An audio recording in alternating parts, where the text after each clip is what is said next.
High family, তো তোমাদের সাথে একটা রেসিপি শেয়ার করবো। ছোলে মশলা কেমন করে বানাই, তো সেই রেসিপিটা তোমাদের সাথে শেয়ার করবো। তো চলো, ওর জন্য কী কী নিয়েছি দেখাই তোমাদেরকে। চলো, ফার্স্টে এখানে দেখতে পাচ্ছ ফ্রেশ অয়েল নেওয়া আছে, সানফ্লাওয়ার। আর এখানে পেঁয়াজ চপিং নিয়ে নিয়েছি।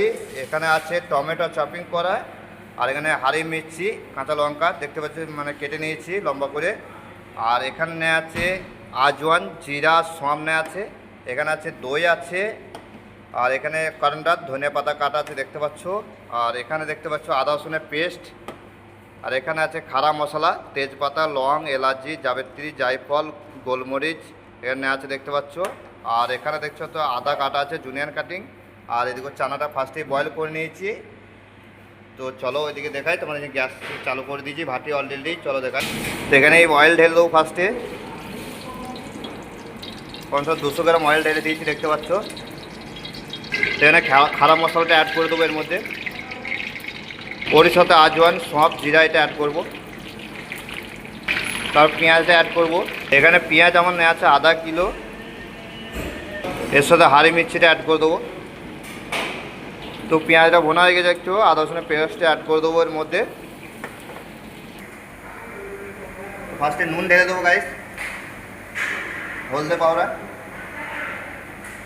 মির্চি পাউডার, ধনিয়া পাউডার, কাশ্মীরি লাল মির্চি পাউডার, কিচেন কিং,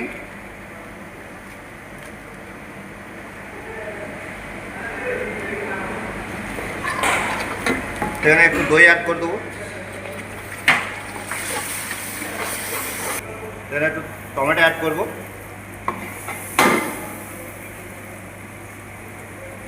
আর সামান্য পরিমাণে জল অ্যাড করবো, যাতে মশলাটা নিচে না জ্বলে যায়, ওই জন্য জলটা অ্যাড করা। তো এর মধ্যে ছোলেটা অ্যাড করে দেবো। এখানে অ্যাড করবো ছোলে মশলা সামান্য পরিমাণে উপর থেকে। এখানে আদাটা অ্যাড করে দেবো, কাটা আদাটা ছিল। এর সাথে কাস্তুরি মেথি অ্যাড করবো। এর সাথে সামান্য পরিমাণে গরম মশলা অ্যাড করব।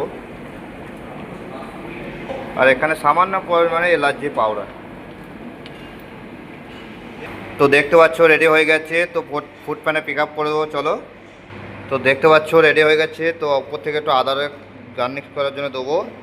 আর এখানে একটু ধনিয়া পাতা দিয়ে দেবো ওপর থেকে।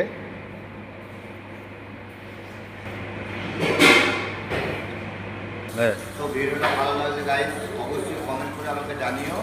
তো থ্যাংক ইউ, তোমরা ভিডিওটা অবশ্যই দেখো। ধন্যবাদ।